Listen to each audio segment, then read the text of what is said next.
نحمده ونصلي ونسلم على رسول الكريم أما بعد فأعوذ بالله من الشيطان الرجيم بسم الله الرحمن الرحيم إنما يريد الله ليذهب عنكم الرجس أهل البيت ويطهركم تطهيرا صدق الله مولانا العظيم وصدق رسوله النبي الأمين الكريم ونحن على ذلك من الشاهدين والشاكرين والحمد لله رب العالمين۔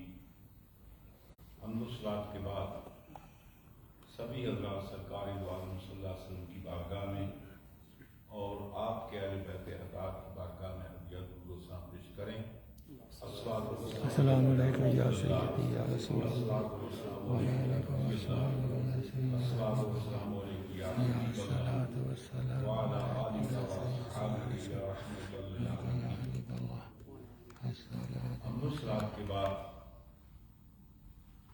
آج غالباً محرم الحرام کی 24 تاریخ ہے اور کل آنے والا دن 25 محرم الحرام کو حضور سیدنا سید الساجدین حضرت امام زین العابدین علی بن حسین علیہ السلام آپ کا یوم شہادت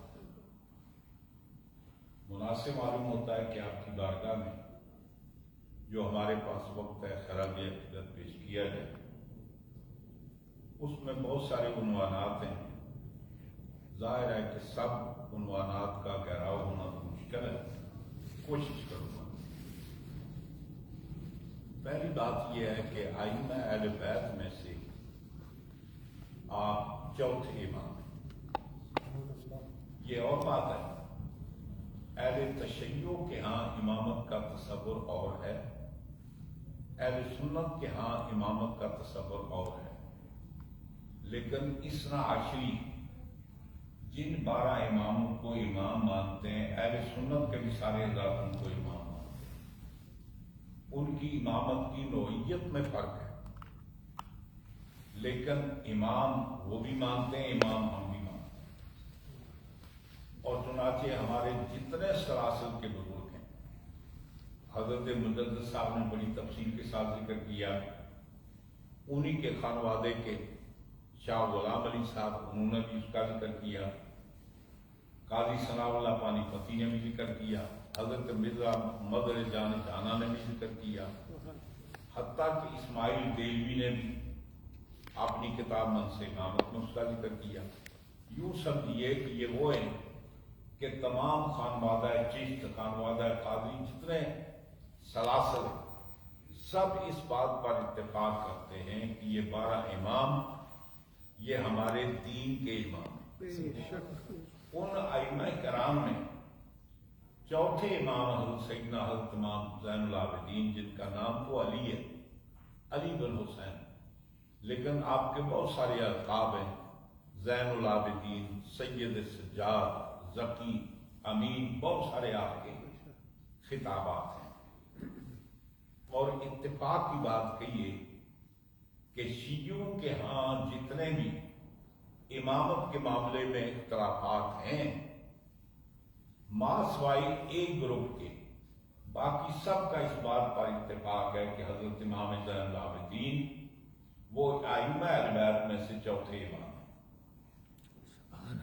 ماں سوائے کے ثانیہ کے، کہ جن لوگوں کا تصور یہ ہے کہ حضرت امام حسین علیہ السلام کے بعد جو اس امت کے امام ہیں وہ حضرت محمد بن حنفیہ ہیں، اور وہ اتنی امام کی تعداد نہیں مانتے۔ وہ کہتے ہیں کہ مکہ اور مدینہ کے درمیان ایک پہاڑ ہے جس کا نام ہے جبل رضوی، اس کے اندر آپ پوشیدہ ہیں، اور قرب قیامت جو امام مہدی کی صورت میں ظہور ہوگا وہ بھی حضرت محمد بن حنفیہ ہونے، یہ ایک گروپ علیحدہ ہو گیا۔ اس کے بعد اہل تشیع سے جو گروپ علیحدہ ہوا وہ زیدیوں کا ہے۔ حضرت امام زید علیہ السلام جو حضرت امام زین العابدین کے بیٹے ہیں، وہاں سے انہوں نے اپنی لائن ارادہ کر انہوں نے کہا کہ میرے بھائی امام باقر امام نہیں ہے بلکہ میں امام ہوں، تو وہاں سے وہ 5ویں نمبر سے گروپ علیحدہ ہو گیا۔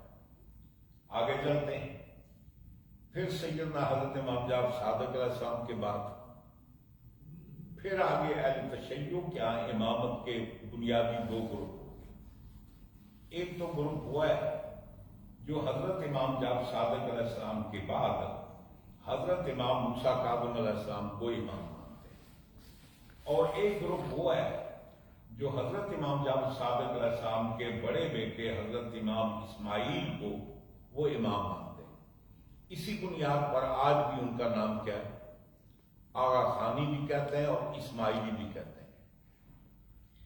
ان کا نظریہ یہ ہے کہ امامت یعنی حضرت امام جعفر صادق علیہ السلام کے بعد جو ان کے جانشین امام تھے وہ حضرت امام اسماعیل ہیں، ان کے بعد پھر ان کے بیٹے، ان کے بعد پھر ان کے بیٹے، حتیٰ کہ پھر آگے جا کر ان کے اندر اختلاف ہو گیا۔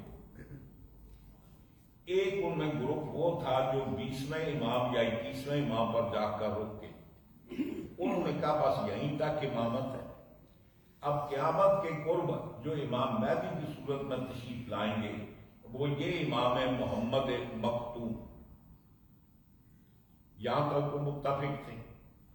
دوسرا گروپ ہوا ہے جو یہ کہتا ہے کہ امامت جو ہے وہ قیامت تک کے لیے جاری ہے، کوئی دور بھی امامت سے خالی نہیں ہوگا۔ آگے جانے کے بعد پھر ان کے 2 گروپ ہو گئے، یعنی 2 گروپ ہوئے۔ ایک گروپ ہے اسماعیلیہ، دوسرا گروپ ہوا ہے جس کو بوری کہتے ہیں، بوری۔ پھر بوریوں کے اندر 2 گروپ ہیں، ایک داؤدی بوری ہے، ایک سلیمانی بوری ہے۔ پھر بوریوں کے اندر بھی 2 گروپ ہو گئے۔ اسماعیلیہ جو ہے وہ معاملہ ان کا چل رہا ہے، وہ کہتے ہیں کہ امامت جو قیامت تک ہے، کانٹینیو سے ہر دور میں امام آتا رہے گا۔ تو یہ سارے جتنے اختلافات ہیں یہ اہل تشیع کے ہاں ہیں، یہ ان کے ہاں۔ یہ اختلاف یہ بتاتا ہے کہ جیسا وہ امامت کو قطعی مانتے ہیں ایسا یہ امامت کا مسئلہ قطعی ہوتا تو یہ اختلاف نہ ہوتا۔ یہ اختلاف بتاتا ہے کہ ان کے ہاں بھی یہ معنی قطعیت کا نہیں۔ اب یہ کہہ رہا تھا کہ سب کے نزدیک چوتھے امام کون ہیں؟ حضرت امام زین العابدین، اور آپ کا وہ مقام ہے کہ آپ جلیل القدر تابعی ہیں، سید التابعین میں سے۔ یعنی مطلب یہ ہے کہ ایک تو گروپ ہے نا صحابہ کرام کا، ان کے بعد وہ گروپ کہ جنہوں نے صحابہ کرام کا دور پایا، صحابہ کرام سے تعلیم حاصل کی، صحابہ کی صحبت میں رہے، ان کو تابعین کہتے ہیں۔ اور قرآن بھی یہ کہتا ہے کہ وہ لوگ کہ جنہوں نے السابقون الاولون کی اتباع کی، وہ کون ہے؟ وہ تابعی ہیں۔ اب وہ تابعیوں کی 2 قسمیں، ایک تابعی وہ ہیں جو صحابی ہیں، ایک تابعی وہ ہیں جو غیر صحابی ہیں۔ تو حضرت امام زین العابدین علیہ السلام ان تابعیوں میں سے جو صحابی نہیں ہیں، غیر صحابی ہیں، لیکن سید التابعین ہیں، تمام تابعیوں کے سرکردہ، تمام تابعیوں کے سردار، تمام تابعیوں کے قائد۔ آپ کی ولادت باسعادت سن 38 ہجری میں، یعنی حضرت امام زین العابدین علیہ السلام کی جو ولادت باسعادت ہے وہ مطلب یہ ہے کہ 38 میں جمادی الاخری یا جمادی الاولی کے مہینے میں سن 38 میں، یوں سمجھیے کہ 2 سال آپ نے حضور مولا کائنات حضرت علی کرم اللہ وجہ الکریم کی شفقت سے بھی معمور ہوئے، یعنی حضور مولا کائنات نے اپنے پوتے سے پیار کیا، کاندھوں پر اٹھایا اور اپنی خاص نظروں سے اپنے پوتے کو نوازا، یعنی 2 سال آپ نے حضور مولا کائنات کی زندگی میں پائے، اور پھر سن 57 میں آپ کی شادی ہوتی ہے، یعنی سن 57 میں حضرت امام زین العابدین کی اپنے تایا حضرت امام حسن مجتبیٰ کی بیٹی فاطمہ، ان کے ساتھ آپ کی شادی ہوتی ہے۔ پھر اللہ تبارک تعالیٰ نے آپ کو 58 میں ایک عظیم بیٹا عطا کیا، جن کا اس میں گرامی امام محمد، لقب ان کا باقر العلوم۔ اب ان کے اتفاق یہ کہ انہوں نے بھی 2 سال اپنے دادا کی عمر میں پائے، یعنی سیدنا حضرت امام حسین علیہ السلام کے کاندھوں پر کھیلے، اور ان کی شفقتیں اور ان کی نوازشیں بھی آپ نے لپیٹی، اور اس کے بعد پھر سیدنا حضرت امام زین العابدین علیہ السلام، آپ کا جو انتقال ہوا وہ 95 میں، یعنی 25 محرم الحرام اور سن 95 ہجری میں، یعنی آپ کی شہادت ہوتی ہے، یعنی کل آنے والا دن آپ کی شہادت کا دن۔ تو یوں سمجھیے کہ آپ نے 2 سال پہلے امام کی صحبت میں گزارے، حضرت حضور مولا کائنات، یعنی 2 سال زندگی کے آپ نے امام اول جو پہلے امام حضور مولا کائنات، ان کی حیات میں اللہ تعالیٰ نے آپ کو عطا کی، اور پھر اس کے بعد تقریباً 12 سال آپ امام ثانی حضرت امام حسن مجتبیٰ کی شفقتوں میں رہے، اور پھر تقریباً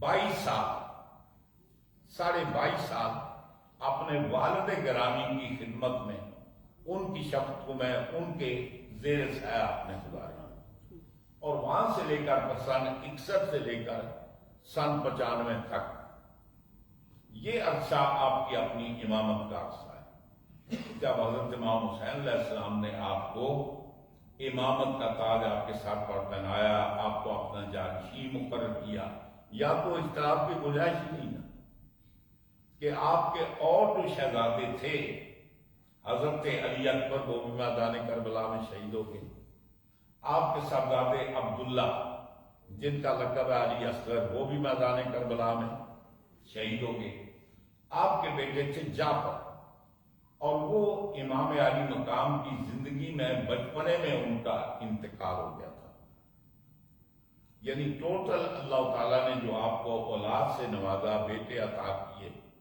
وہ کتنے تھے؟ 4۔ حضرت امام زین العابدین ہیں، امام علی اکبر ہیں، حضرت علی اصغر ہیں، جعفر ہیں۔ حضرت جعفر کا انتقال بچپنے میں ہو گیا، اور حضرت علی اکبر اور حضرت علی اصغر ان کی شہادت میدان کربلا میں ہوئی۔ امام زین العابدین بھی کربلا میں موجود تھے، فریضہ ادا کرنے کے لیے آپ اس شام سے خیمے سے نکلے، سخت بیمار تھے، آپ نے تلوار حمایت کی، لباس پہنا، اور اپنے ابا حضور کی بارگاہ میں اجازت کے لیے حاضر ہوئے کہ حضرت مجھے اجازت دیں، تو آپ نے فرمایا کہ یہ دنیا مجھے کیا کہے گی کہ بیٹے کی موجودگی میں باپ شہید ہو گیا اور بیٹا کچھ نہ کر سکا، میں یہ چاہتا ہوں کہ میں اپنی زندگی آپ کی زندگی میں شہید ہو جاؤں، میں آپ پر یہ ظلم و ستم ہوتے ہوئے نہ دیکھوں۔ اس وقت حضرت امام علی مقام نے فرمایا کہ بیٹے یہ امامت کا سلسلہ تم سے وابستہ ہے، تم نے اپنا فریضہ ادا کیا، اپنی ڈیوٹی ادا کی، اپنے آپ کو جہاد کے لیے پیش کیا، لیکن شریعت مطالعہ میں بیمار آدمی کے لیے جہاد فرض نہیں، لہذا شریعت میں بھی تم پر کوئی قبضہ نہیں ہے، اس کے بہتر یہ ہے کہ فریضہ امامت تم نے سنبھالنا ہے، تو بیٹے ایسے کرو تم خیمے میں رہو، حضرت سیدہ زینب سے کہا کہ اپنے بھتیجے کا آپ خیال رکھیں۔ آپ نے اپنا فریضہ ادا کیا۔ 12 اللہ تعالیٰ نے آپ کو 12 بیٹے اور 3 بیٹیاں عطا فرمائیں۔ سبحان اللہ۔ یعنی اللہ تعالیٰ نے آپ کو 12 بیٹے اور 3 بیٹیاں عطا فرمائیں۔ سب سے بڑے جو آپ کے بیٹے تھے وہ امام محمد باقر تھے، اور 3 بیٹیاں جو اللہ نے عطا فرمائیں، ایک بیٹی کا نام خدیجہ تھا، ایک کا نام فاطمہ تھا، ایک کا نام رقیہ تھا۔ 3 بیٹیاں اللہ تعالیٰ نے آپ کو عطا فرمائیں اور 12 بیٹے اللہ تعالیٰ نے آپ کو عطا فرمائے۔ ایک کا نام علی تھا، ایک کا نام محمد تھا، ایک کا نام حسن تھا، ایک کا نام حسین تھا، ایک کا نام اس کے تقریباً وہی جو آپ کے آباء و اجداد کے نام ہیں وہی رپیٹ ہوتے ہیں۔ اور بہتر یہ ہوتا ہے، ہمارے یہاں اکثر بیشتر لوگ یہ سمجھتے ہیں کہ یہ خاندان میں پہلے نام موجود ہے، یہ نام نہیں رکھنا چاہیے، بلکہ بہتر یہ ہے کہ بیٹے کا نام باپ کے نام پر رکھیں، بیٹے کا نام باپ کے نام پر رکھیں، دادا کے نام پر رکھیں۔ یہی وجہ ہے کہ امام علی مقام کے بیٹے آپ نے 3 بیٹوں کے نام علی رکھے، ایک یعنی 3، جبکہ آپ کے والد کا نام ہے۔ بیٹیوں کے نام بھی فاطمہ رکھا، آپ کی والدہ کا نام ہے۔ تو یہ کہنا کوئی نیا نام ہونا چاہیے، نیا نام تو پھر جدید فرعون ہی ہو سکتا ہے یا نمرود ہی ہو سکتا ہے۔ ہاں جی، اصل نام تو وہی ہیں جو انبیاء کرام کے نام ہیں۔ کتنے اچھے نام ہیں۔ بیٹے کا نام ابراہیم رکھیں، اسماعیل رکھیں، اسحاق رکھیں، یعقوب رکھیں، ادریس رکھیں، شیس رکھیں، یہ انبیاء کرام کے نام ہیں۔ انبیاء کرام کے نام پر رکھیں، صحابہ کرام کے نام پر رکھیں، اہل بیت اطہار کے نام پر نام رکھیں۔ اللہ نے آپ کو بیٹیاں عطا فرمائی ہیں، ازواج مطہرات کے نام پر نام رکھیں، صحابیات کے نام پر نام رکھیں، اور نیک صالحہ جو عورتیں گزری ہیں ان کے نام پر نام رکھیں۔ وہ نام رکھتے ہیں کہ جن کا کوئی میننگ لیس معنی کوئی نہیں، کوئی علینا، کوئی علیسا، کو پتہ نہیں کیا کا خبیثہ، اس طرح کے بے شمار نام ہوتے ہیں کہ جن کا کوئی معنی ہی نہیں ہے، مطلب ہی نہیں ہے۔ جب نئے نام رکھیں گے تو وہ کارنامے بھی نہیں کریں گے۔ ویسے بھی حضور ارشاد فرماتے ہیں کہ نام کا مسمہ پر اثر ہوتا ہے۔ جس کے نام پر نام رکھیں گے نا، اس شخصیت کا اس مسمہ پر اثر ہوگا۔ تو خیر، اللہ تعالیٰ نے آپ کو 12 بیٹے اور 3 بیٹیاں عطا فرمائیں۔ بعض روایت میں کہ 11 بیٹے اور 3 بیٹیاں۔ آپ کی بہت ساری زندگی کی وجوہات ہیں۔ علمی شخصیت کا مقام یہ ہے کہ آپ نے کسی اور کے سامنے زانو تلمس طے کرنے کی ضرورت نہیں ہے۔ اپنے والد گرامی سیدنا حضرت امام حسین علیہ السلام کی بارگاہ میں آپ نے تقریباً 22 سال کی عمر تک ان کے زیر تربیت رہے، زانو تلمس طے کیا۔ امام علی مقام حسین سے بڑھ کر بڑا استاد کون ہے جو ان کو ملتا؟ آپ نے تعلیم حاصل کی، تربیت حاصل کی، اور علم کی دنیا کے بھی شہنشاہ۔ آپ نے اپنی 2 تصانیف چھوڑی۔ ایک وہ کتاب ہے جس کو صحیفہ سجادیہ کہتے ہیں، اس کے اندر وہ تمام دعاؤں کا ذکر ہے۔ وہ جتنے کلام پاک کا حجم نہیں ہے، اتنی موٹی کتاب ہے۔ وہ دعائیں جو آپ وقتاً فوقتاً جن الفاظ کے ساتھ اللہ کی بارگاہ میں دعائیں کیا کرتے تھے، یعنی جن الفاظ کے ساتھ، جس انداز کے ساتھ وہ اللہ تعالیٰ کی بارگاہ میں مطلب ملتجی ہوتے، اللہ کی بارگاہ میں التجا کرتے، وہ سارے کلمات درج ہیں وہ باقاعدہ، اور کتابی صورت ملتے ہیں صحیفہ سجادیہ۔ اور آپ کی ایک مارکت کتاب ہے جس کو رسالۃ الحقوق کہتے ہیں۔ رسالۃ الحقوق چھوٹی سی کتاب ہے، اس کی مختلف علماء نے کئی جلدوں کے اندر شرحیں لکھی ہیں۔ اتفاق سے میرے پاس اس کی شرحیں یعنی 2 ضخیم جلدوں کے اندر تقریباً 2000 صفحے رسالہ حقوق، اس کے اندر بندے پر جتنے حقوق واجب عائد ہوتے ہیں ان سب کو بیان کیا، اور وہ ایک نہیں سینکڑوں کی تعداد میں، کئی سو کی تعداد میں جو آپ نے حقوق بندے کے لکھے ہیں کہ بندے پر اللہ تعالیٰ کے حقوق، اللہ کے رسول کے حقوق، علیحدہ چیپٹر ہے۔ بیٹے پر باپ کے حقوق، باپ پر بیٹے کے حقوق، بیوی پر خاوند کے حقوق، خاوند پر بیوی کے حقوق، پڑوسی پر پڑوسی کے حقوق، مسافر کے دوسرے مسافر کے حقوق، آپ نے اگر گھر میں کوئی جانور رکھا ہے تو اس جانور کے حقوق، آپ نے اگر گھر میں پودا لگایا تو اس پودے کے حقوق۔ یعنی مطلب یہ ہے کہ کئی سو کی تعداد میں آپ نے وہ رسالۃ الحقوق لکھا، اس پر بے شمار علماء کرام نے پھر اس کی شروع لکھی، اور یہ آپ کا وہ علمی مقام۔ اور جہاں تک آپ کی سخاوت کا تعلق ہے، دنیا کے اندر جیسے سخاوت میں سرکار کی مثال نہیں، حضور کے بعد حضور مولا کائنات کی سخاوت کی مثال نہیں، اور ان کے بعد حسنین کریمین کی سخاوت کی مثال نہیں، اور ان کے بعد امام الدین جیسے سخی کا جواب نہیں، ان کی سخاوت کا جواب نہیں۔ سخاوت کے معنی یہ نہیں ہوتے زیادہ مقدار میں کون دیتا ہے،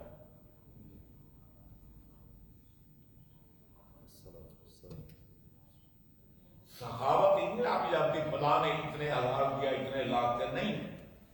سخاوت اس کو کہتے ہیں کہ اپنی ضرورت کو پسے پوچھ ڈال کر دوسرے کو ترجیح دے۔ سخاوت کے معنی یہ اعلیٰ معیار یہ ہے آپ کو خود اس کو ضرورت ہے، اپنی ضرورت کو پسے پوچھ ڈال کر دوسرے کی ضرورت کو مقدم رکھیں، اس کو دیں۔ کھانا آپ کے سامنے پڑا ہے، 2 دن سے کھانا نہیں کھا، آپ بھی بھوکے، ایک دوسرا بھوکا آیا، اپنی بھوک کو اس پر قربان کر سبحان اس کے سامنے پیش ہے۔ سبحان مائی صاحب حضرت سیدہ خاتون جنت سلام اللہ علیہ،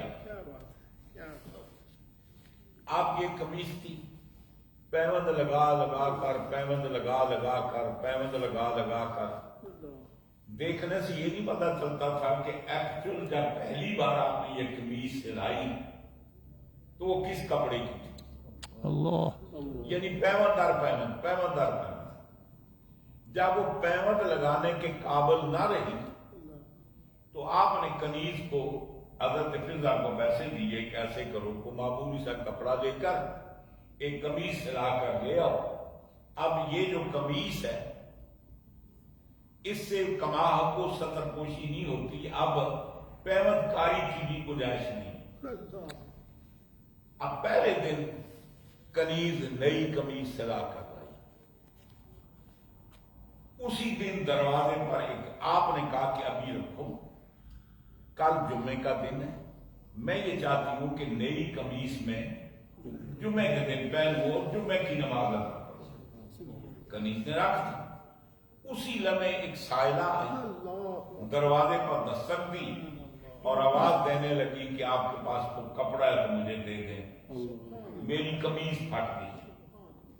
آپ نے حضرت فضا کو بلایا، بلا کر فرمایا وہ جو کل سلا کر لائی تھی نا وہ اس کو دے دی۔ اچھا وہ لائی دے دی تو کہنے لگی حضرت آپ ایسے کرتے جو آپ نے پہنی یہ اتار کر دے دیتے۔ فرماتے مجھے حیا آتی ہے کہ میں اللہ کے نام پر وہ چیز دوں جو بیکار ہو جائے۔ اللہ تعالیٰ فرماتا ہے لن تنالوا البر حتی تنفقوا مما تحبون، اس وقت تک تم نیکی کو نہیں پہنچ سکتے جب تک وہ چیز نہ دو جس کو تم پسند کرتے ہو۔ بیکار چیزیں تو آپ لوگ تم کو دیتے ہیں جی، جو گھر میں ضرورت کی نہ رہی نا بھائی لے جاؤ۔ مما تحبون، اور دوسرا معنی یہ ہے پسند ہی نہیں، وہ خرچ کرو کہ جس کی تمہیں ضرورت ہو، اپنی ضرورت کو پسے پوچھ ڈال کر دوسرے کی ضرورت کو پورا کرو۔ تو سخاوت تو ان کے گھر کی کنیز ہے، حضرت امام زین العابدین۔ اور وہ سخاوت کا معنی کیا ہے؟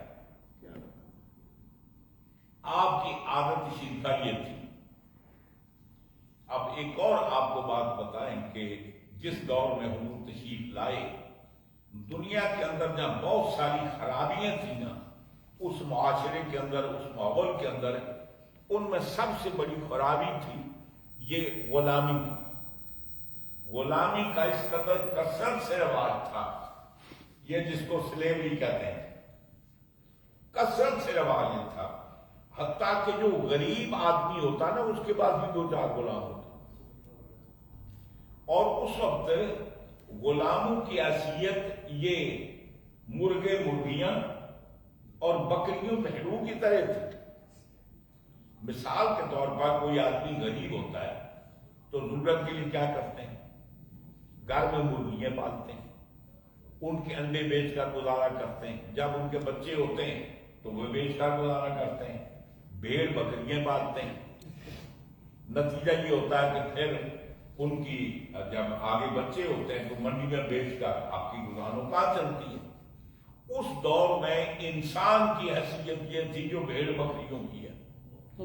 لوگ اپنے مالی منصب کے لیے غلام خرید کر رکھتے، غلاموں کی منڈیاں ہوتی تھی، غریب لوگ بھی 2-2 3-3 غلام کنیزیں خرید کر رکھے اور ان کی نسل کشی کرتے آگے۔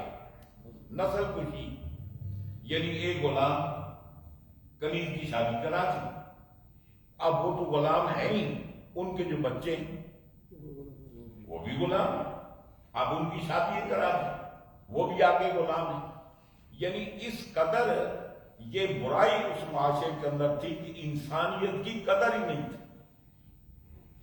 اب حضور تشریف لائے، حضور اس لعنت کو ختم کر سکتے تھے، لیکن وہ یک طرفہ ہوتا، اس لیے کہ اس دور میں غلام اور کنیزیں بنانے کا طریقہ کیا تھا؟ ایک تو منڈیاں ہوتی، منڈی سے آپ خرید کر لاتے ہیں، یا ان کی یہ کرتے ہیں کہ نسل کشی کرتے ہیں، یا تیسرا طریقہ یہ ہوتا تھا بنیادی کہ 2 قبائل کی آپس میں جنگ ہوتی، جو قبیلہ فاتح ہوتا نا وہ مقتول قبیلے کے مردوں اور عورتوں کو غلام بنا لیتا، غلام اور کنیزیں بنا لیتا، ان کو منڈی میں بیچ دیتے اور پیسے فراہم ہوتے ان کو۔ اب اگر سرکار دو عالم صلی اللہ علیہ وآلہ وسلم پابندی لگاتے تو کس پر لگتی جی؟ مسلمانوں پر۔ اب ظاہر بات ہے کہ اس کی ضمانت تو نہیں تھی کہ اس کے بعد کوئی جھگڑا نہیں ہوگا، کوئی جنگ نہیں ہوگی، جہاد کا سلسلہ تو قیامت تک کے لیے جاری ہے۔ اب اس کے بعد اگر جہاد ہوتا جیسے ہوتا رہا، مسلمان گرفتار ہوں تو دوسروں کے غلام بن جائے، دوسرے گرفتار ہوں تو مسلمان ان کو غلام نہیں بنا سکتے قانون میں، تو یہ مسلمانوں کے لیے زیادتی تھی۔ البتہ سرکار نے خود اپنا عمل جو کیا وہ یہ ہے، جنگ بدر کی 70 قیدی ہو کر آئے، آپ نے پیسے ویسے لے کر بچوں کی تعلیم کر کے ان کو آزاد کر دیا، غلام نہیں بنا۔ یعنی حضور نے اپنی زندگی میں جتنی بار جہاد کیا، جو مال و متاع آیا وہ مال غنیمت میں رہا، جو بندے گرفتار ہو کر آئے ان کو غلام نہیں بنائے، کسی نہ کسی بہانے ان کو آزاد کر دیا۔ قبیلہ بنی طے کے ساتھ جنگ ہوتی ہے ان کے دور میں، مسلمانوں کو فتح یابی ہوتی ہے، قبیلہ طے کہ کافی سارے لوگ قیدی ہو کر آتے ہیں، ان کے اندر حاتم طائی کی بیٹی بھی آتی ہے، جب حضور کے سامنے پیش ہوتی تو ننگے سر حضور نے اپنا کمبل اتار کر اس کے ساتھ کو ڈھانپا۔ صحابہ کرام عرض کرتے ہیں یا رسول اللہ یہ تو قیدی ہے اور دشمن ہے، کافرہ، دشمن کی بیٹی ہے۔ حضور نے فرمایا بیٹی بیٹی ہوتی ہے وہ کسی کی بھی، عورت ہوتی ہے وہ ننگے سر اچھی نہیں لگتی۔ حضور تو دنیا کے عورتوں کے ساتھ آنے کے لیے آئے تھے، آج حضور کی اپنی امت کی عورتوں کے نقشے دیکھیں ذرا، بازار نکل کر ٹی وی پر دیکھیں، حضور تو دوسروں کے سر کو ڈھانپنے آئے تھے، اس لیے علامہ اقبال کہتے ہیں یا رسول اللہ ہم وہ بنی تیر حاتم طائی کی بیٹی سے زیادہ ننگے، ہم بھی دنیا کے اندر بے سہارے ہو کے کرم کریں، ہم پر بھی پردہ، ہمارے بھی پردہ پوشی کریں۔ تو خیر آپ نے پوچھا تو کون ہے؟ وہ کہنے لگی کہ میں حاتم طائی کی بیٹی ہوں۔ آپ نے فرمایا بڑا اچھا آدمی تھا، اس کی سخاوت کے بڑے چرچے ہیں، جا تیرے باپ کی وجہ سے میں تجھے آزاد کرتا ہوں۔ تو کہنے لگی میں حاتم طائی کی بیٹی ہوں، میں آزاد ہو کر جاؤں گی، قبیلے والے پوچھیں گے باقی قبیلہ کدھر گیا؟ فرمایا جا تیری خاطر سب کو آزاد کرتا ہوں۔ سرکار نے سب کو آزاد فرمایا اور وہ سارے مسلمان ہو کر واپس گئے۔ حضور کے اخلاق کریمہ کو دیکھ کر یہ اسلام تلواروں سے نہیں پھیلا، میرے مصطفیٰ کے کردار سے، حضور کے اخلاق سے۔ اب یہ کر رہا تھا کہ پتہ نہیں کون سی بات تھی، ہاں حضرت اب غلامی کا مسئلہ اس قدر عام تھا، البتہ سرکار نے اس کے اندر ترغیب دی لوگوں کو کہ غلاموں کو آزاد کریں۔ آدمی وعدہ کرے، قسم کھائے، توڑ دے، اس کے کفارے میں یہ بھی ہے کہ غلام آزاد کرے۔ آدمی اپنی بیوی کو اس کے وہ اعضاء جو کشیدہ ہے، ان اعضاء کو اپنی ماں سے، بہن سے، بیٹی سے مشابہت دے، یعنی تیرا پیٹ میری بیٹی کی طرح، تیرے ران میری بیٹی میری ماں کی طرح، تیری پشت میری ماں کی طرح، تو یہ کفارہ ظہار ہو جاتا ہے، وہ عورت حرام ہو جاتی ہے۔ اس کا جرم یہ نکاح تو نہیں ٹوٹتا، 60 مسکینوں کو یا دونوں ٹائم کھانا کھلانا پڑتا ہے، یا 60 روزے رکھنے پڑتے ہیں، یا پھر غلام آزاد کرنا پڑتا ہے۔ اس سے پہلے وہ بیوی کے قریب نہیں جا سکتا۔ یہ ان اعضاء کی بات ہے جو پوشیدہ ہے۔ کوئی آدمی بیوی سے کہتا ہے کہ تیرے ناک تو بالکل میری ماں کی طرح ہے، تو کیا رہے، تیری آنکھیں میری ماں کی طرح ہے، تیرا چہرہ میری ماں کی طرح ہے، تیرا قد میری ماں کی طرح ہے، تیرے ہاتھ میری ماں کی طرح ہے، تیرے پاؤں میری ماں کی طرح ہے، تو چلتی میری ماں کی طرح ہے۔ وہ ایک آدمی دوسرے کی طرح ہوتا ہے، وہ کفارہ ظہار ہوتا ہے، وہ اعضاء جو ظاہر نہیں ہوتے ان کے ساتھ مشابہت دینے سے کفارہ ظہار ہوتا ہے۔ 12 تو حضور نے فرمایا اس کا ایک حال یہ ہے کہ آپ غلام آزاد کریں، بندہ روزہ رکھ کر توڑ دے، کفارہ۔ جہاں اور کفاروں کی بات وہاں یہ بھی ہے کہ وہ غلام آزاد کرے۔ اسلام کے اندر بہت سارے ایسے جرائم ہیں کہ جن کے لیے جو جرمانہ شریعت نے فرمایا وہ کیا کہا؟ غلام آزاد کرنا۔ اور سب جگہ مومن کی بھی شرط نہیں ہے، یعنی غلام آزاد کرنا مسلمان آزاد کرنے کی بات نہیں ہے، چاہے وہ خدا کو مانتا ہے یا نہیں مانتا، وہ ہندو ہے، جو بھی ہے، ایک انسان ہے، اس کی قدر و قیمت ہے، اس کو آزاد کرنا ہے۔ پھر سرکار دو عالم صلی اللہ علیہ وسلم نے مسلمانوں کے لیے بہت سے شرائط رکھے۔ آپ کے پاس کنیز ہے تو وہ آپ کے بچے کی ماں بن گئی، تو ام ولد ہے، اس کو آپ بیچ نہیں سکتے، اس کو آپ بیچ نہیں سکتے۔ غلام خود اپنے آپ کو آزاد کرانا چاہتا ہے وہ کرا سکتا ہے، بالغ سے ریکویسٹ کریں میری قیمت مقرر کریں، میں جو آپ کی خدمت کے علاوہ ٹائم ہے اس ٹائم میں کام کروں گا، پیسے کماؤں گا، آپ کے پیسے دے دوں گا تو میں آزاد۔ اس کو شریعت مطالعہ کی زبان میں مکاتب کہتے ہیں، خط و کتابت، ایگریمنٹ۔ اور شریعت نے یہ بھی مقرر کیا ہے کہ غلام سے زیادہ آپ وہ نہیں کر سکتے۔ حضور فرماتے ہیں جو خود پہنتے ہو وہ غلاموں کو پہناؤ، جو خود کھاتے ہو وہ غلاموں کو کھلاؤ، جس انداز سے خود رہتے ہو اس انداز سے غلاموں کو رکھو. مساوات کے حقوق حضور نے عطا فرمائے. اور بہت ساری باتیں انہوں نے بڑی ترغیب دی کہ غلاموں کو آزاد کرنا بہت بڑی سعادت ہے. چنانچہ صحابہ کرام یہ کرتے، جس کے پاس بھی توفیق ہوتی، استاد ہوتی، غلام خریدتے اور خریدنے کے بعد رضائے الہی کے لیے ان کو آزاد کر دیتے. کوئی نہ کوئی بہانہ درکار ہے. حضرت امام زین العابدین کا واقعہ ہے. آپ کی ایک جاریہ تھی کنیز، اس سے لوٹا پانی کا مانگا کہ وضو کرنا چاہتا ہوں، پانی لے آؤں.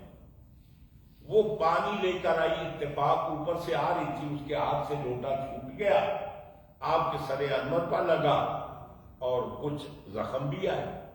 آپ نے غصے کی نظر سے اوپر دیکھا تو وہ کہتی والکاظمین الغیظ، فرمایا کہ آپ تو نبی کے گھر والے ہیں، آپ کے چہرے پر غصہ کیوں ہے؟ آپ فرماتے ہیں قدم تو ویسی جا، میں نے غصہ پی لیا. تو کہنے لگی غلطی تو مجھ سے ہوئی ہے. وَالْعَافِينَ عَنِ النَّاسِ، اور وہ قرآن کہتا ہے کہ بندوں کو معاف کر دیتے ہیں. آپ فرماتے ہیں عَفَوْتُ عَنْكَ، جا میں نے تجھے معاف کر دیا. آگے فرمایا وَاللَّهُ يُحِبُّ الْمُحْسِنِينَ، اللہ پھر آسان کرنے والوں سے پیار کرتا ہے. فرمایا جا تو آزاد ہے. اصول کیا، آزادی کا سبب بن گیا.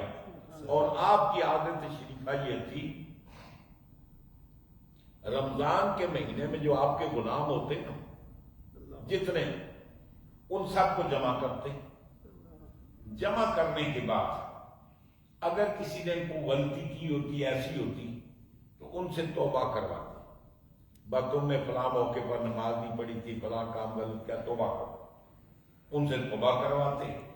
توبہ کروانے کے بعد پھر کچھ دے کر سب کو آزاد کرتے، آزاد فرما دیتے.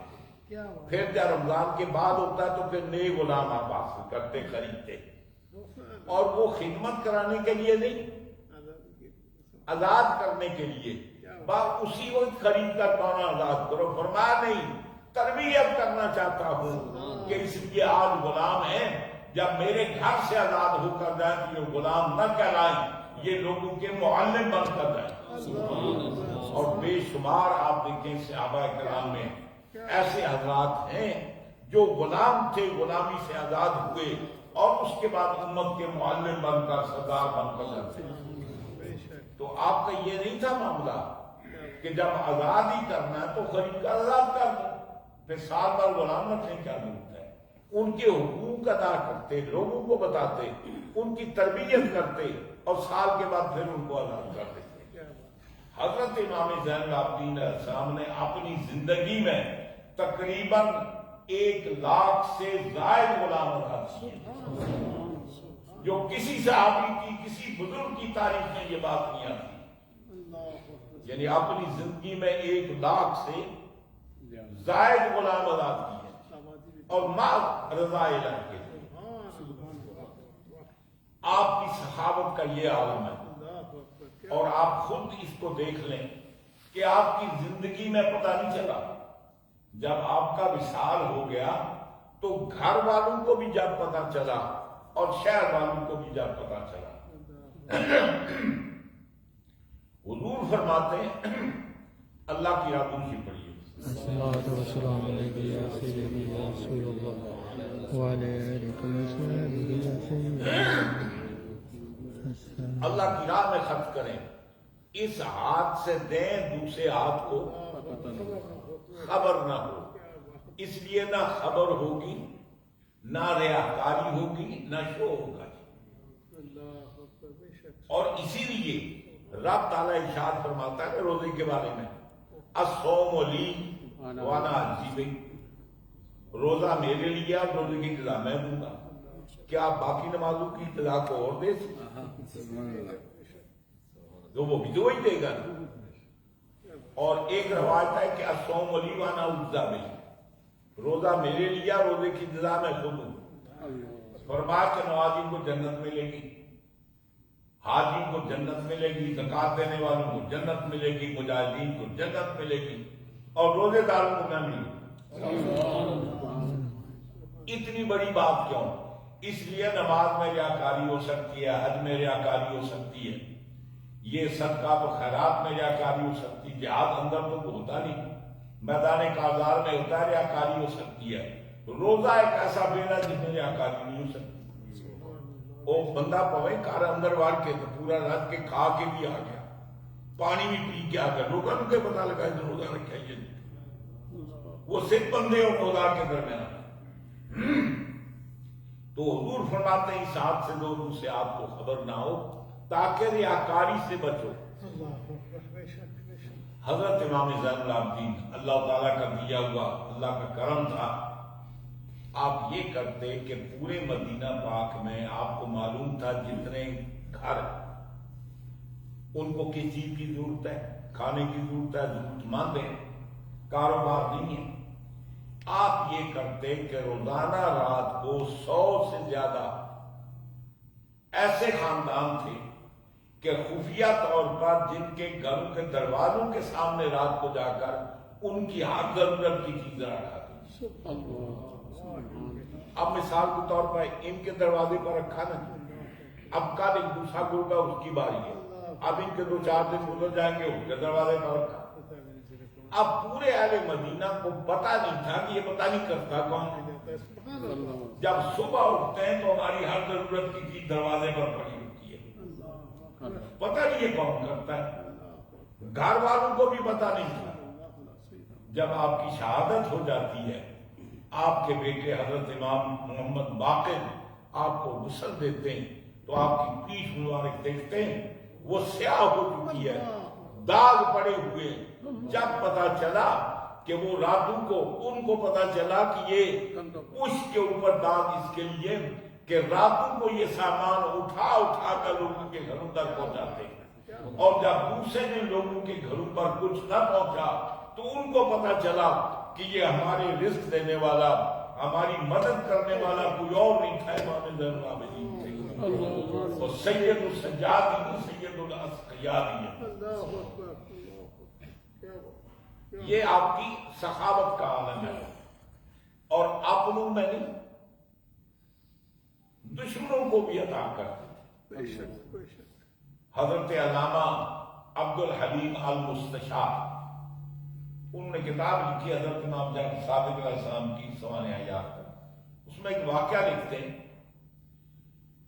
کہ آپ مدینہ پاک میں باغ کے اندر ٹہل رہے تھے، ایک اجنبی آیا، اس نے پوچھا بھائی یہ آپ کا نام کیا ہے؟ آپ نے فرمایا میرا نام علی ہے۔ وہ جتنی گردان شام سے یاد کر کے آیا تھا نا، وہ جو کچھ کہہ سکتا تھا سب کچھ کہہ دیا۔ آپ مسکراتے سنتے رہے۔ آپ نے فرمایا میں وہ علی نہیں ہوں جس کو تو گالیاں دے رہا، میں اس کا پوتا ہوں، یعنی میں وہ علی ابن طالب نہیں ہوں بلکہ علی ابن حسین میں ان کا پوتا ہوں۔ انہوں نے آگے میں تجھی بھی۔ اب ادھر شروع ہو گیا، جب اس کے پاس سٹاک سارا ختم ہو گیا وہ کہنے کا، آپ فرماتے ہیں مجھے پتا چلتا ہے کہ تو مسافر ہے، کیا تے رہنے کی کوئی جگہ ہے؟ میرے پاس میرے ساتھ تھا۔ اس کو ساتھ لے کر جاتے ہیں، اس کی سواری کا اہتمام کیا، اس کے رہنے کا اہتمام کیا، ہفتہ عشرہ آپ کے پاس رہا، بڑے اچھے طریقے سے اس کی خدمت کی۔ جب جانے لگا تو آپ نے 1000 درہم یا 1000 دینار اس کو دیا، کہا کہ تو مسافر ہے، راستے میں کام آئے گا۔ وہ آدمی کہتا ہے جب میں مدینہ میں آیا تو مدینہ میں آنے سے پہلے علی اور اولاد علی سے مبغوض مجھے کوئی نہیں تھا، اور جب مدینہ سے نکلا علی اور اولاد علی سے بڑھ کر مجھے محبوب کوئی نہیں تھا، مجھے محبوب کوئی نہیں تھا۔ اور یہی آپ کا مقام ہے، وہ پہلے میں نے عرض کیا۔ آپ ایک دفعہ سفر میں تشریف لے جا رہے ہیں، راستے میں خیمے لگائے، آدھی رات کا وقت ہے، ایک بھٹکتا ہوا مہمان آ گیا، اس نے دیکھا کو مسافر ہیں یہاں خیمے لگے ہوئے، تو کئی دنوں سے بیچارے نے کھانا نہیں کھایا، ہو سکتا ہے کھانے کو کچھ مل جائے۔ اس نے آ کر دستک دی، میں مسافر ہوں، تو اگر مجھے کچھ کھانے کے لیے کچھ مل جائے، میرا جانور بھوکا، اگر کچھ اس کے لیے کچھ چارہ وغیرہ ہو جائے آپ نے فرمایا ٹھیک ہے۔ گھوڑے کو باقاعدہ چارہ ڈالا گیا، اس آدمی کو بڑی عزت اکرام کے ساتھ بٹھا کر کھانا کھلایا گیا۔ اب اس وقت اس کو نہیں پتا تھا یہ خیمہ کس کا ہے۔ اب جب رات کو باتیں ہونے لگی نا تو کہنے لگا میں تو بڑی غلطی کر گیا، میں تو خود دشمنوں کے گھر میں آ گیا۔ پتا چلا کہ یہ تو گھر جو ہے یہ امام زین العابدین کا گھر ہے، ان کے بھائی علی اکبر کو تو قتل میں نے کیا تھا۔ میں گھومتا ہوا مختار سے بچتا ہوا پھر رہا ہوں، جگاؤ نہیں کروں۔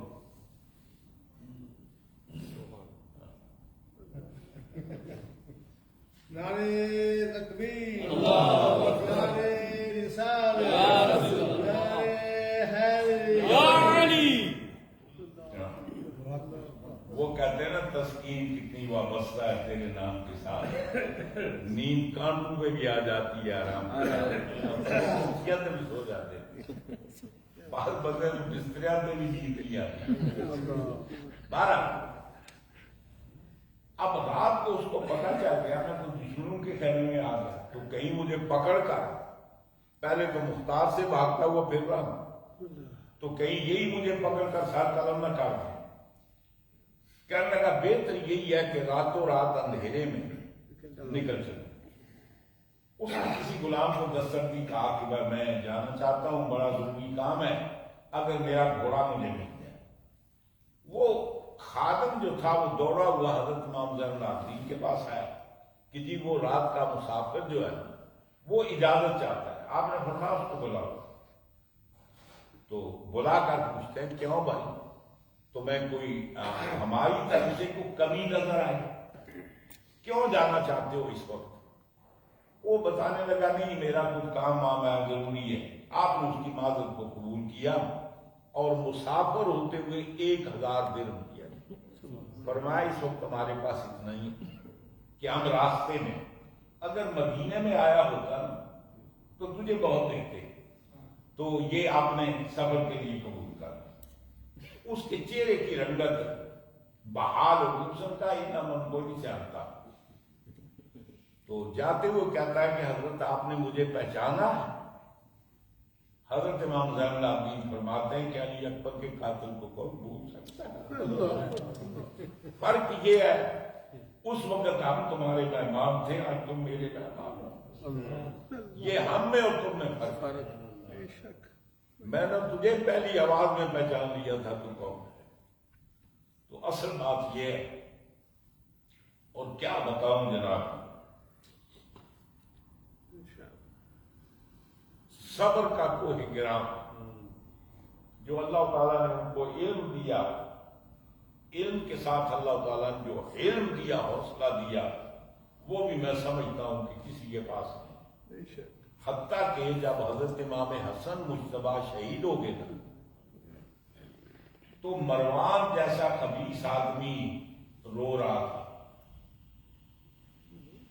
تو امام عالی مقام کہتے ہیں خبیث وہ زندگی میں تم نے ان کو آرام نہیں کرنے دیا، جس طریقے ستا سکتا ستاتا رہا، آج رو رہا ہے۔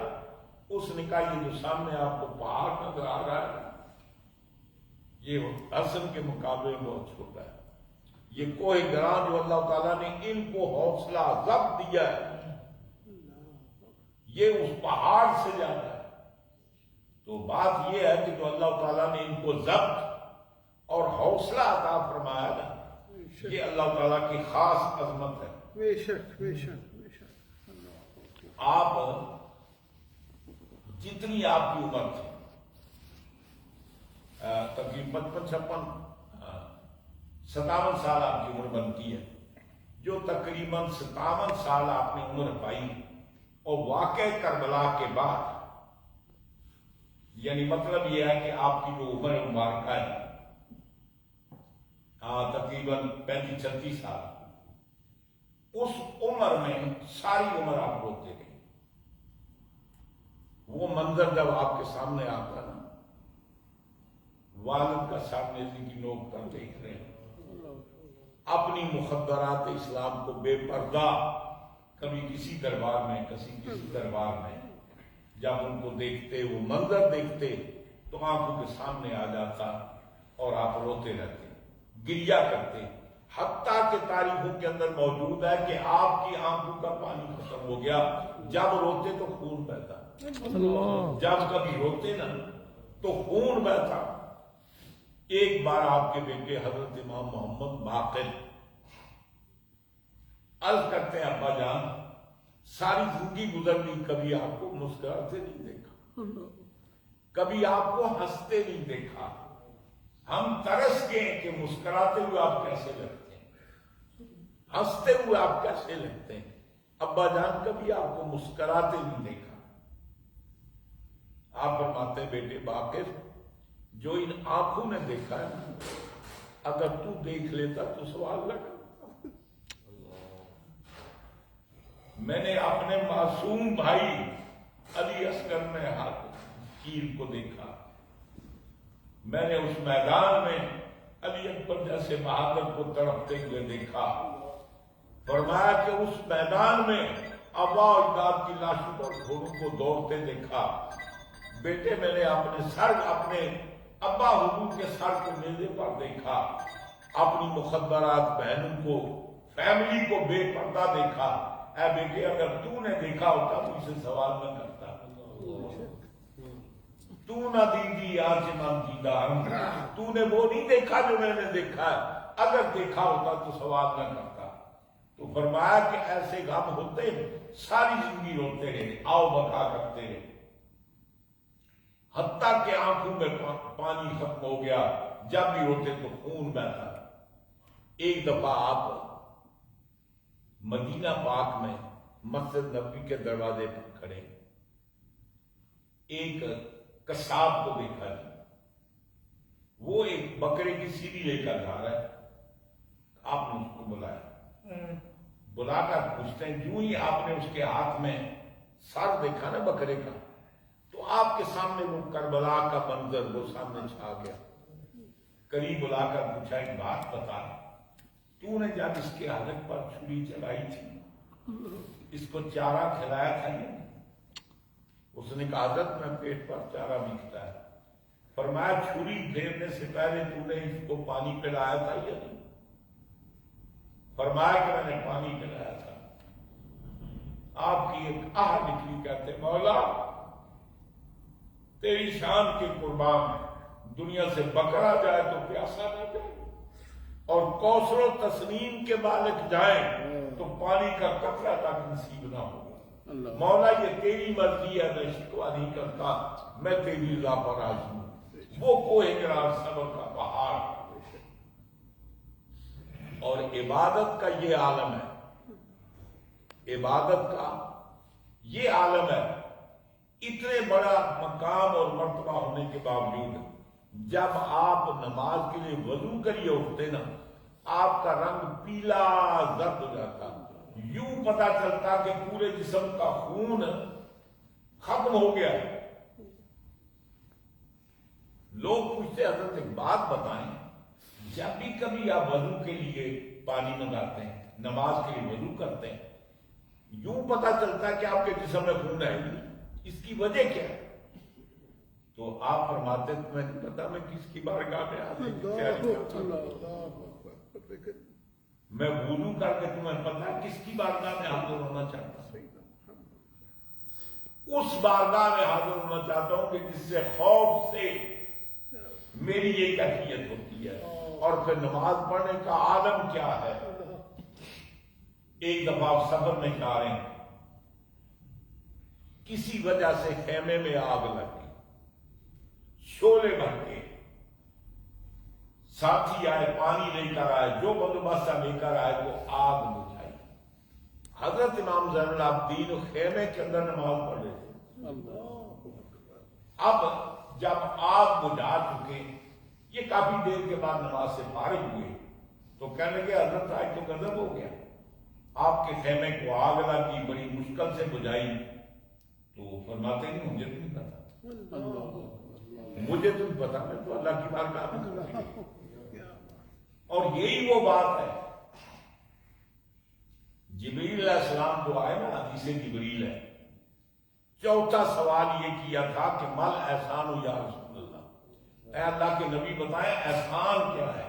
آپ نے فرمایا ان تعبد ربک کأنک تراہ، ایسے عبادت کر کے تو اس کو دیکھ رہا ہے، فَإِن لَمْ تَكُنْ تَرَاهُ فَإِنَّهُ يَرَاكَ، اگر تم نہیں دیکھ سکتے تو یہ سمجھو وہ تمہیں دیکھ رہا ہے۔ تو جب خدا مجھے دیکھ رہا ہے اس کی بارگاہ میں کھڑا، پھر مجھے آگے پیچھے کا ہوش کیسے رہ سکتا ہے؟ اور تمہیں پتہ ہے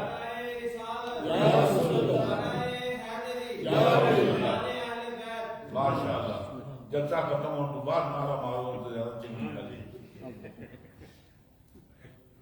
تو اب یہ کر رہا تھا حضور مولا کائنات حضرت علی کرم اللہ وجہہ الکریم، وہ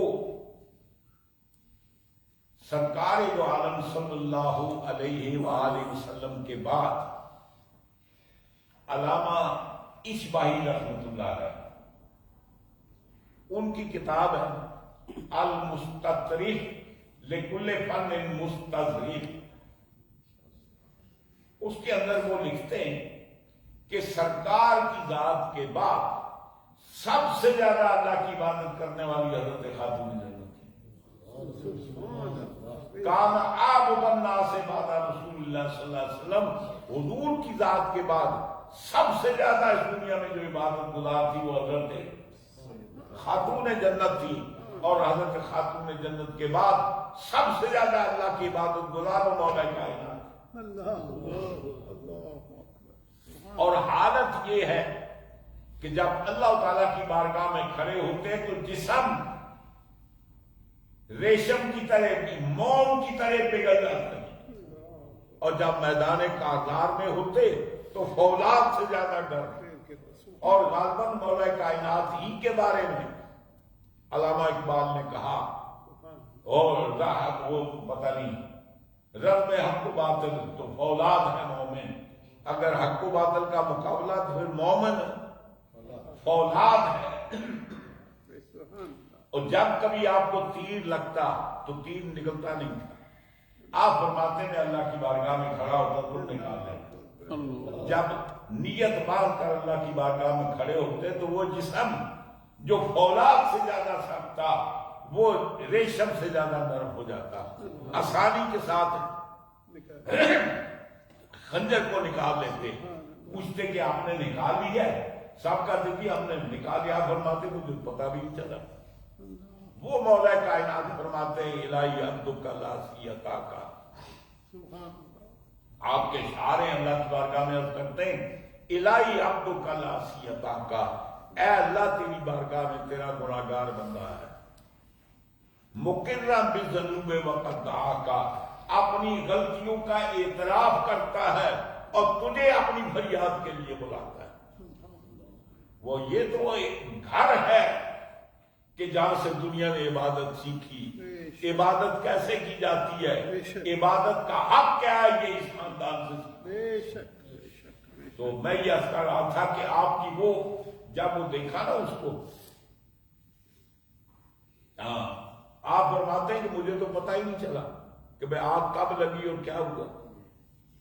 اس کیفیت تھی آپ کی اللہ تعالیٰ کی عبادت میں، اور بہت سارے آپ کے معاملات ایسے بے شمار، اصل ہمارے وقت میں زیادہ گنجائش نہیں ہے، 5 منٹ کے اندر ختم کرتا ہوں۔ آپ حج کے لیے گئے، عزت احترام دولت سے حاصل نہیں ہوتا، بڑے مرتبے سے حاصل نہیں ہوتا، عزت احترام اس کو حاصل ہوتا ہے جس کو اللہ عطا کرتا ہے۔ نتیجہ یہ ہوا کہ شام سے مروان بن عبد الملک، اس کے بیٹوں میں ہشام بن عبد الملک، وہ خانہ کعبہ میں عمرے کے لیے یا حج کے لیے آیا اور اپنے ساتھیوں کو لے کر آیا، 2 احباب جو جتنے لچے لفنگے تھے ان کو بھی ساتھ لے کر آیا۔ اب خانہ کعبہ میں طواف کرنے لگا تو گرمی کا موسم، اتنا ہجوم جناب کہ کسی نے طواف میں اس کو گنجائش نہ ملی۔ اب کہنے لگا کہ تھوڑا رش کم ہو جائے تو اس کے بعد میں طواف کر لوں گا، چپ کر کے بیٹھ کے. یعنی اتنا زیادہ رش تھا کہ اس کے اندر ان کے لیے طواف کرنا مشکل تھا. وہ فرماتے اتنے میں ایک متواضع تبار شخصیت آئی کہ جن کے چہرے کے سامنے یہ 14ویں کا چاند بھی شرماتا تھا. فرماتے ہیں کہ دوپہر کا سورج بھی جن کے سامنے شرمندہ تھا. آپ دروازے سے داخل ہوئے حرم شریف میں. فرماتے ہیں کہ پورے کا پورا مطاف خالی ہو گیا، پورا مطاف خالی ہو گیا. لوگوں نے طواف کرنا چھوڑ دیا، ہٹ گئے. اکیلے نے آپ نے طواف کیا. وہ حجاب کے ساتھی پوچھتے وقت تو بادشاہ نہ اترے، تیری کو بہلیو ہی نہیں، تجھے کسی آتا نہیں، یہ کون آدمی ہے؟ اس نے کہا میں نہیں جانتا، میں نہیں جانتا یہ کون ہے. یعنی جانتے ہوئے اب وہ نہیں بتانا چاہتا تھا کہ جن کو ہم نے مٹانا چاہا، جن کی ہم نے دشمنی کی، آج بھی دنیا کے اندر عزت اور وقار انہیں کا ہے. اور آج بھی کبھی آپ نے دیکھا ہوگا، یہ سب مولویوں کی بات نہیں کرتا، یہ پتہ مولوی کو پریشانی کیوں؟ پریشانی یہ ہے کہ مولوی صاحب کسی جلسے میں جاتے ہیں نا تو لوگ اتنی پرواہ نہیں کرتے با کون آیا کون نہیں ہے. آپ اسی جلسے میں کوئی سیدزادہ آ جاتا ہے، کوئی اتنا بڑا وہ نہیں ہے، وہ آ جاتا ہے، لوگ آگے بٹھاتے ہیں، عزت کرتے ہیں، احترام کرتے ہیں. یہ سوچتے ہیں کہ ہماری عزت کے درمیان رکاوٹ یہی ہے، ہماری جو عزت آبرو کی رکاوٹ ہے وہ سید ہے، لہذا ان کا رگڑا نکالنا چاہیے. جب تک یہ ہے نا ہمارا وقار قائم نہیں ہو سکتا. تو وہ کہتا ہے جی میں نہیں جانتا. اس وقت فرزدق شاعر تھا وہاں موجود، اس نے کہا کہ شام تو نہیں جانتا، وہ ان کو ہلو حرم جانتا ہے، ان کو حجر اسود جانتا ہے، ان کو صفا مروا جانتا ہے، ان کو حتیم جانتا ہے، ان کو یہ پوری کائنات جانتی ہے. بڑا لمبا آپ کا وہ قصیدہ ہے. آپ نے کہا تو نہیں جانتا، یہ تو وہ ہے کہ جن کو زمین جانتی ہے، آسمان جانتا ہے، ہل و حرم جانتا ہے، یہاں کے در و دیوار جانتے ہیں، یہاں کا ایک ایک کام جانتا ہے، تو ان کو نہیں جانتا. اب وہ ایکڑ تھی نا آکڑ، اس نے فوری طور پر سپاہیوں کو کہا اور فرزدق کو پکڑ کر جیل میں ڈال دیا. اب ایسے آدمی اور کر کیا سکتے ہیں؟ وہ جیل میں ڈال دیا.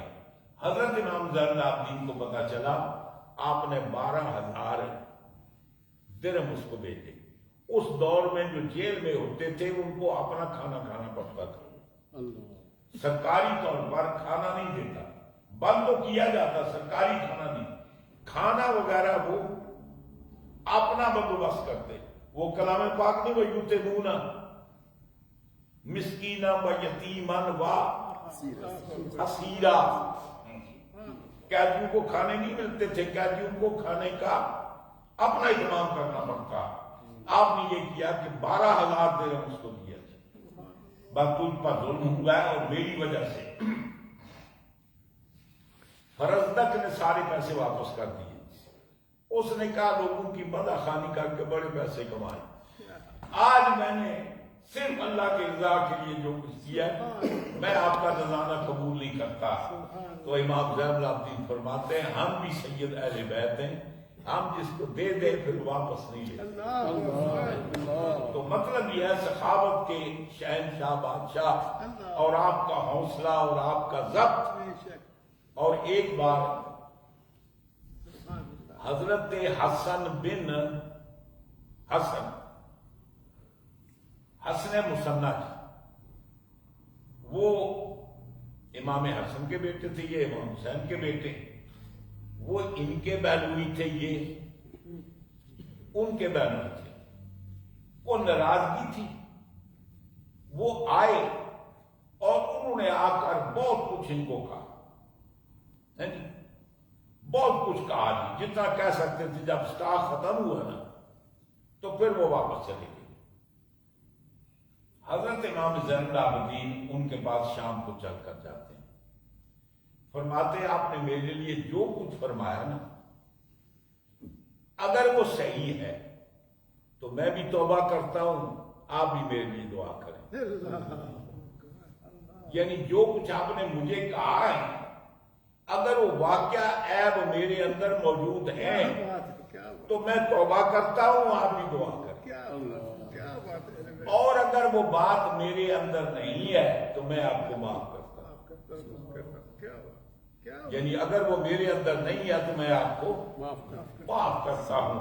تو میں یاد کر رہا تھا کہ صبر و تحمل کا بادشاہ، صحابت کا بادشاہ، اور پھر آپ کو ولید بن عبد الملک کے دور میں ولید نے آپ کو زہر دیا، جس زہر سے آپ کی موت ہوتی ہے۔ اور ہماری بدقسمتی یہ ہے کہ مولا کائنات سے لے کر حضرت امام حسن عسکری تک یہ 11 نفر اپنی طبی موت سے کسی کا انتقال نہیں ہوا۔ کسی کو زہر دے کر مارا گیا، کسی کو تلوار سے شہید کیا گیا۔ ایک بھی ان ائمہ میں سے امام نہیں ہے جس کی طبی طور پر موت ہوئی ہو۔ کسی کو زہر سے مارا گیا، کسی کو تلوار سے مارا گیا، کسی کو خنجر سے مارا گیا۔ تو کل کا دن جو آنے والا ہے وہ آپ کی شہادت کا دن ہے۔ ہم نے اسی مناسبت سے آج ان کی بارگاہ میں یہ خراج عقیدت پیش کیا ہے۔ انشاءاللہ دعا وغیرہ بھی کریں گے، اور کل بھی آپ اپنے گھروں میں ان سے فیض لینے کے لیے ان کو اپنی دعا میں یاد رکھیں۔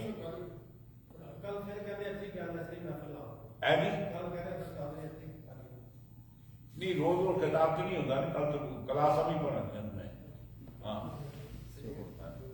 بہرحال اللہ تعالیٰ آپ بتاؤ الحمدللہ رب العالمین، اللہ تعالیٰ کو کرم فرمائے۔ تو اب میرا خیال اذان ہوتی ہے، دعا کر دو۔ اللہم صلی علی سیدنا مولانا محمد وعلی سیدنا مولانا محمد وسلم۔ مولا تعالیٰ ہماری اس محفل کو اپنی بارگاہ میں منظور فرما۔ مولا تعالیٰ جن احباب نے لنگر کا اہتمام کیا ہے، لنگر پکانے میں یہاں کافی تعداد میں لوگ مسجد میں تشریف لائیں، جنہوں نے اس پاکیزہ محفل دامے دل میں قدمے سکھنے حصہ لیا، مولا تعالیٰ سب کی آمد کو، تشریف لانے کو، سننے کو، سنانے کو اپنی بارگاہ میں قبولیت عطا فرما۔ مولا تعالیٰ جن جن احباب لنگر پکاتے ہیں، لنگر کی خدمت کرتے ہیں، برتن صاف کرتے ہیں، دھوتے ہیں، مسجد کی صفائی کرتے ہیں، مولا اپنے حبیب کے صدقے، اپنے گھر کی خدمت کے صدقے ان کے باطن کو ایسے ہی صاف کر دے جیسے یہ تیرے گھر کو صاف کرتے ہیں۔ مولا اپنے حبیب کے صدقے ان سب کو جزائے عطا فرما، اور جو کچھ آج کے کار خیر ہیں ان کا ثواب ہدیۃً تحفۃً نذرانۃً حضور کی بارگاہ میں، حضور کے وسیلہ جلیلہ صلی انبیاء کرام، رسول کرام اور پنجتن پاک شہداء کربلا، خصوصاً امام زین العابدین کی بارگاہ میں، حضور کے تمام صحابہ کرام کی بارگاہ میں، ازواج مطہرات کی بارگاہ میں، سب کی بارگاہ میں پیش کرتے ہیں۔ اور ان سب کے وسیلے سے مولا تعالیٰ جو حاضرین محفل ہیں ان کے بھی جو اعزاء و اقارب ہیں، ان کے جو دخیش و اقارب دنیا سے جا چکے ہیں، مولا تعالیٰ ان کے بھی جو ان کو جو جگہ عطا فرما، ان کے درجات کو بلندی عطا فرما۔ جو زندہ ہے، موجود ہے، مولا حاجت مندوں کی حاجت پوری فرما، جو ضرورت مند ہے ان کی ضرورت کو پورا فرما، بیماری کو شفا عطا فرما۔ جو خواہشات ہیں ماشاءاللہ ان کے اندر اس پاکیزہ محفل کے صدقے، سید سجاد کے صدقے مولا تعالیٰ اپنے کے صدقے سب کی ضرورت کو پورا فرما۔ وصلی اللہ تعالیٰ علی خیر خلقہ محمد وآلہ وصحبہ اجمعین برحمتک یا ارحم الراحمین۔